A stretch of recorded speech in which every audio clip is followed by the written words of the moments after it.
ready. GMA Weather, serbisyong totoo ng GMA News. Asahan ng maulang panahon sa malaking bahagi ng bansa ngayong araw. Ayon sa Pag-asa, umiiral kasing Intertropical Convergence Zone sa Visayas at Mindanao. Base sa datos ng The Weather Company, ito ang magdadala ng hanggang katamtamang ulan at thunderstorm sa halos buong Mindanao, pati na rin sa Visayas, lalo na sa eastern section nito.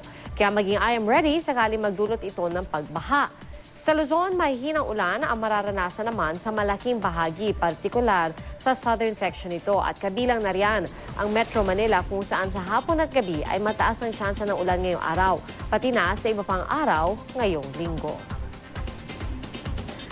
At yan ang latest mula sa GMA Weather. Para sa iba pang weather update, bisitahin ang imready.ph at ang social media accounts na imready.ph. Magplano para sigurado, I am ready, serbisyong totoo ng GMA News.